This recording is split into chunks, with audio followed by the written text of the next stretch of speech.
नमस्कार, आप देख रहे हैं अमर उजाला और आपके साथ मैं हूँ करण दयाल। उत्तराखंड के डोमेस्टिक एनिमल्स को लेकर एक संस्था लंबे समय से काम कर रही है। उस संस्था की एक पदाधिकारी हमारे साथ मौजूद है, उनसे हम बात करेंगे कि डोमेस्टिक एनिमल के संरक्षण को लेकर वो किस तरह से काम कर रहे हैं। लेकिन उससे पहले मैं बता दूं कि रूबिका नितिन अय्यर एक फार्मा कंपनी में उनका एक लंबा करियर रहा है। उस करियर को, उस कंपनी को छोड़कर उन्होंने डोमेस्टिक एनिमल के संरक्षण के लिए काम शुरू किया और वो पूरे उत्तराखंड में वो काम कर रही है। उनकी अब तक की यात्रा कैसी रही, उनका कैसा अनुभव रहा, इस पर बात करने के लिए हमारे साथ मौजूद है। मैडम, ज़रा आपका बहुत बहुत स्वागत है। जी, नमस्कार। आप सबसे पहले बताइए, जब आपकी एक फार्मा कंपनी में अच्छा आपका एक करियर था, लंबा एक करियर था, उसके बाद डोमेस्टिक एनिमल के संरक्षण के लिए उनके अधिकारों की रेस, ये लड़ाई कब शुरू हुई और ये काम कब शुरू हुआ और अब तक का आपका अनुभव कैसा था? मैं फार्मा कंपनी में 18 साल से काम कर रही थी और कोविड के दौरान थोड़ा समय था। जॉब में तो समय नहीं मिलता। कोविड के समय थोड़ा खाना खिलाना, डॉग्स को, गायों को खाना खिलाना, ऐसे करते-करते थोड़ा सा ऐसा लगा कि ये भी एक है, मतलब हमारे खुद के लिए एक जॉब करना, पैसे कमाना, इसके अलावा भी ये भी एक चीज़ है जो हम कभी नहीं सोचते, बस फ्री टाइम में सोचते हैं। थोड़ा-थोड़ा करते-करते ही कुछ रेस्क्यू करके, कुछ ट्रीटमेंट करके, कुछ किसी की मदद करके, फिर ऐसा लगा कि एक-एक जानवर को खाना खिला के कुछ नहीं होगा। कुछ करना चाहिए जो लॉन्ग टर्म में बहुत सारे जानवरों की मदद कर सके, ऐसा कुछ करना चाहिए। ये सोचकर फुल टाइम अब मैंने नौकरी छोड़ दी है और एनिमल वेलफेयर, एनिमल राइट्स के लिए काम करती हूँ मैं। हमारा जो प्राइमरी उद्देश्य है, ये जैसे कुत्तों की नसबंदी। अब लोगों को लगता है कि कुत्ते को मार देना और हटा देना is a solution, but it is not a long term solution, it's a temporary solution which will not work. अगर कुत्ते को मारना इतना आसान होता तो हर कुत्ते के पीछे जो सरकार 1400-1200 रुपये जो खर्चा करती वो नहीं करती थी। तो कुत्तों की नसबंदी होना चाहिए हर जगह। तो कई उत्तराखंड के साथ कई डिस्ट्रिक्ट हैं जहाँ पे मैं animal birth control monitoring committee की मेंबर हूँ। वहाँ उनको असिस्ट करती हूँ एबीसी शुरू करवाने में, एबीसी करने के लिए कि एबीसी कैसे होनी चाहिए, क्या होनी चाहिए, क्या पेपर वर्क है। फिर दूसरे आ जाते हैं हमारे गाय भैंस, जो दुधारू गाय हैं। उन्हें उनके बहुत सारे ऐसे रूल्स है, गाइडलाइंस है, जैसे पोल्यूशन कंट्रोल बोर्ड की गाइडलाइंस है, पशुपालन विभाग की है कि उनको छोटी रस्सी से नहीं बांध के रखना चाहिए। उन्हें पर्याप्त जगह मिलनी चाहिए। उन्हें ऐसी कोई दवाई नहीं देनी चाहिए। जैसे देहरादून में मैंने कई जगह देखा है, मैंने कुछ पुलिस के थ्रू केसेस भी करवाए हैं जहाँ पे दुधारू गायों पे ऑक्सीटोसिन यूज़ करते हैं।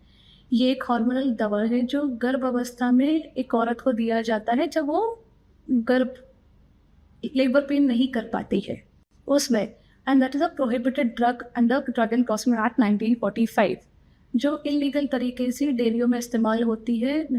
100 ml की, 20 ml की, 50 ml की बॉटल, ये जो हर रोज़ एक गाय को दिन में 2 बार लगाया जाता है टू एक्सट्रैक्ट एक्स्ट्रा मिल्क, और उसका मिल्क हमारे लिए भी अच्छा नहीं है। और हर 3 महीने में वो प्रेग्नेंट हो जाती है। फिर है आपकी मुर्गियाँ, जहाँ से आपको सफ़ेद अंडे मिलते हैं। ये अंडे उन मुर्गियों में से आते हैं जिनको पिंजरे में रखा जाता है, जिन्होंने कभी आज तक कभी सनलाइट नहीं देखी। Metal wire metal wire mesh पे खड़े रहते हैं और खड़े-खड़े ही 15-18 महीने जब तक वो अंडा देती है, और उसी में एंटैंगल हो जाती है। जब उसको निकालते हैं तो उसके पैर फट जाते हैं, इस हालत में रहती हैं।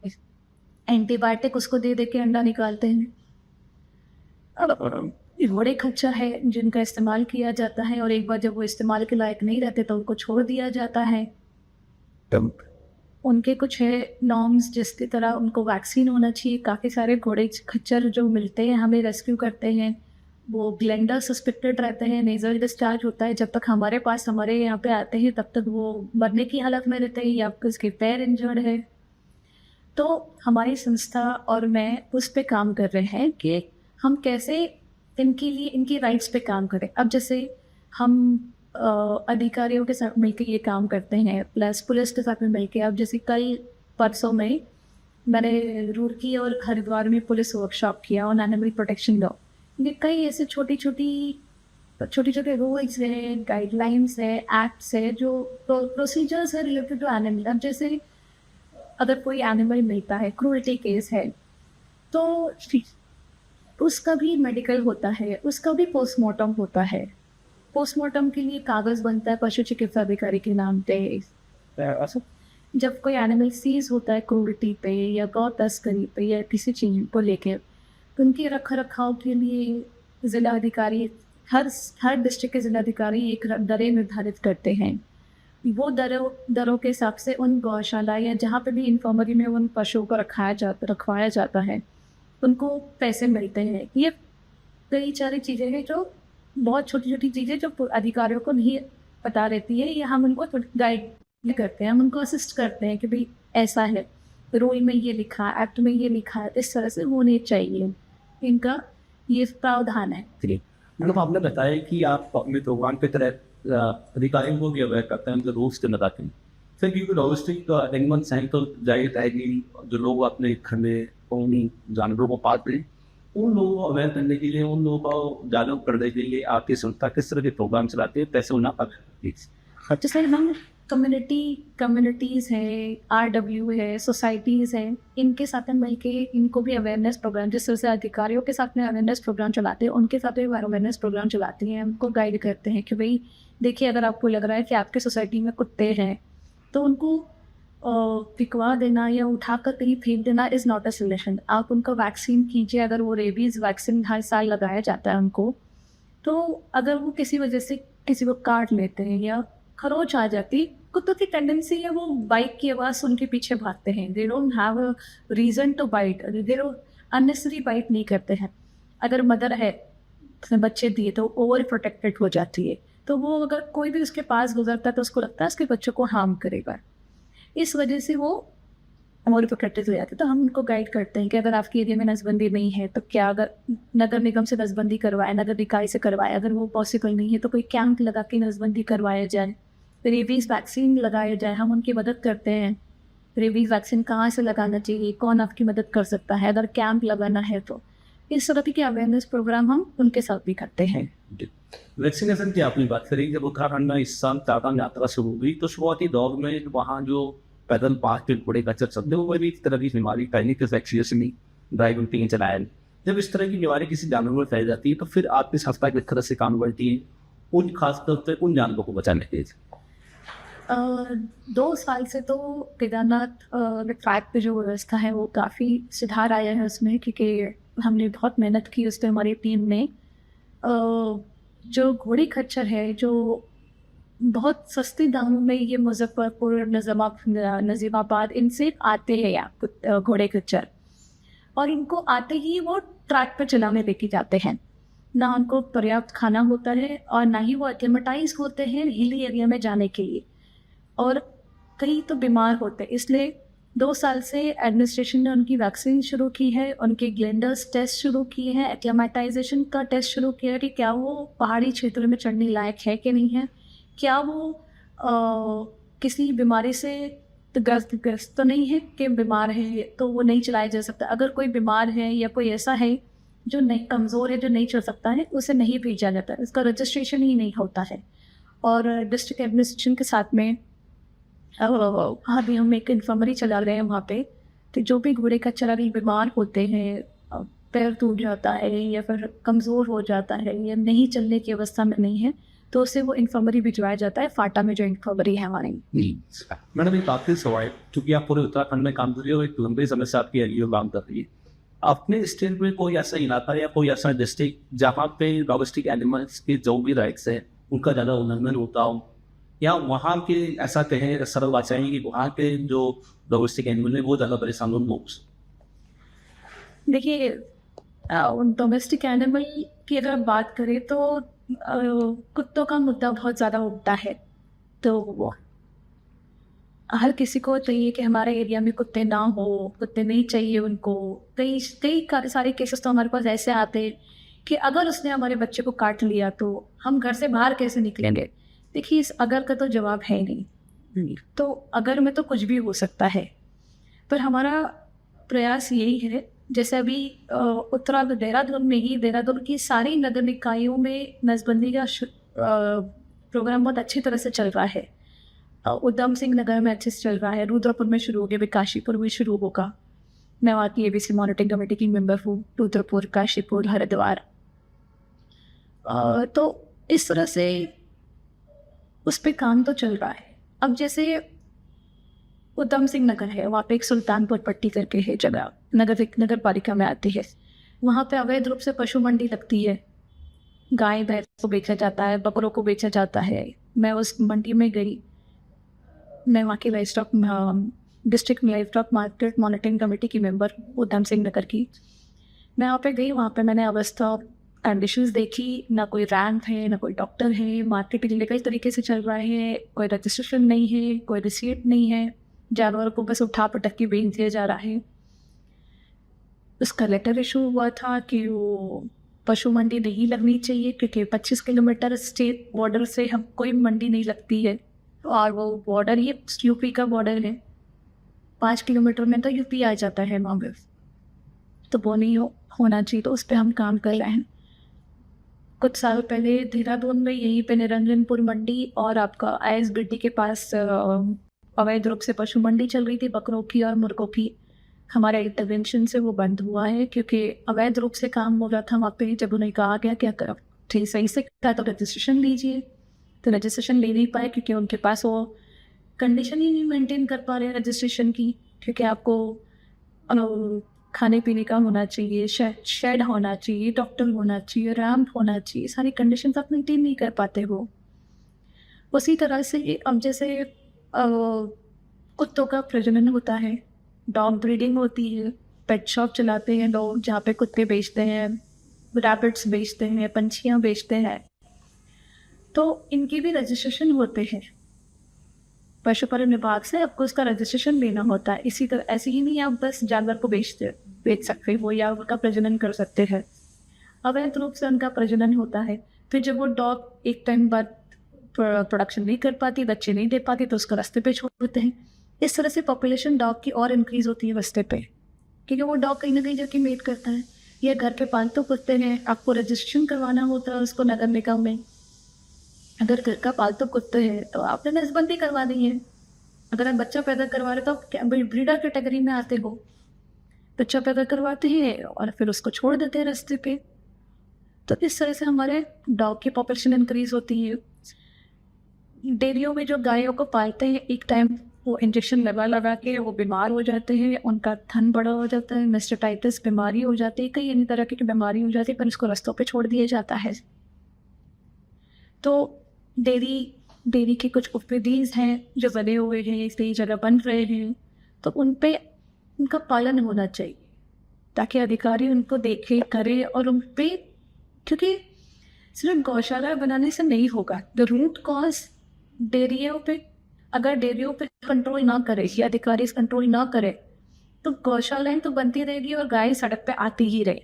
इनका कोई, it's a never ending thing.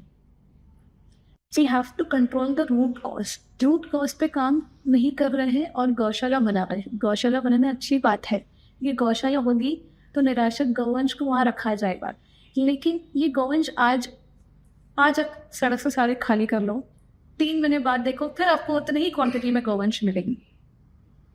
लेकिन डेयरी पे कोई कंट्रोल नहीं है, कोई देख नहीं रहा उसको।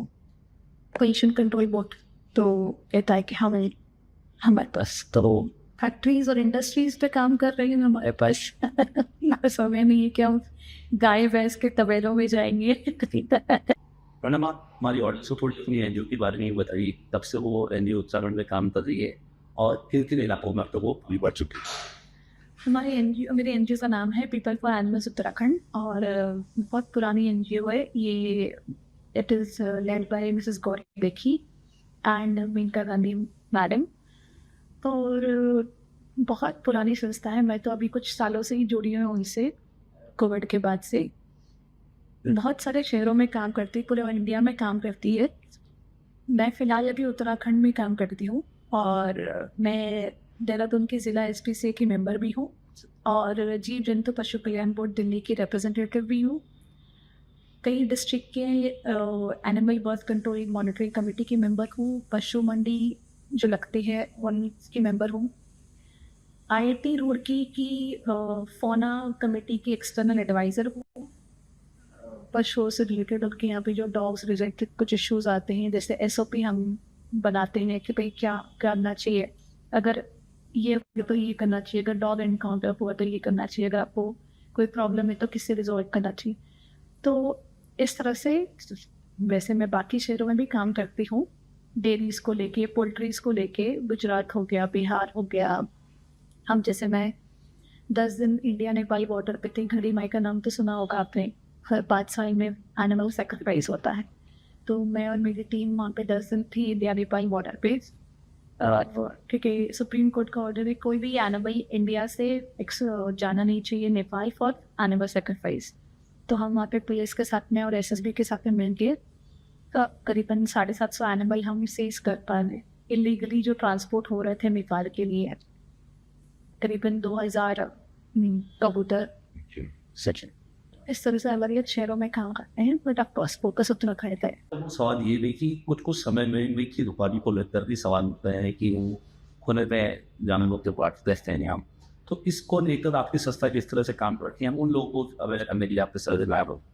मीट की दुकान वाले क्या कर रहे हैं, ज़्यादातर यहाँ पे जितने भी मीट की दुकान है, चाहे वो देहरादून हो या उत्तराखंड, कोई कई और वैसे ज़िले हैं जहाँ पे बिना लाइसेंसिंग और बिना एनओसी के मीट की दुकान वाले काम कर रहे हैं। पहली बात तो मीट की दुकान वालों को मीट काट के बेचने की अनुमति नहीं, कटा हुआ मीट बेचने की अनुमति है as per food safety act. पर वो अपनी दुकानों में ही बकरा मुर्गी काटते हैं या और उसका सारा गंदगी नाले में बहा देते हैं। ना फूड सेफ्टी उसको देख रहा है, ना नगर निगम नगर पालिका देखती है। कोई आता है तो चालान 500 रुपये का काट के चले जाते हैं। So they are not fair about it कि हाँ क्या होगा। क्योंकि फूड सेफ्टी का मैं से बहुत काम कर रही हूँ, क्योंकि अब जैसे उनको काट रजिस्टर्ड स्लॉटर हाउस से कटा हुआ मीट लाकर बेचने, मीट वालों को बेचना चाहिए, बट वो वहीं काटते हैं। अगर आपको मीट की दुकान चलाना है तो आपको फूड सेफ्टी से लाइसेंस लेना अनिवार्य है। फूड सेफ्टी का लाइसेंस लेने के पहले आपको नगर पालिका से एनओसी अगर आपके पास है तो ही आपको फूड साइट लाइसेंस मिलेगा। बट फूड सेफ्टी का लाइसेंस अब जो चल रहा है उत्तराखंड में, बाकी शहरों का तो मुझे नहीं पता, बट उत्तराखंड में ये चल रहा है कि उनको ऑनलाइन फूड सेफ्टी के लाइसेंस मिल जा रहे हैं बिना एनओसी के।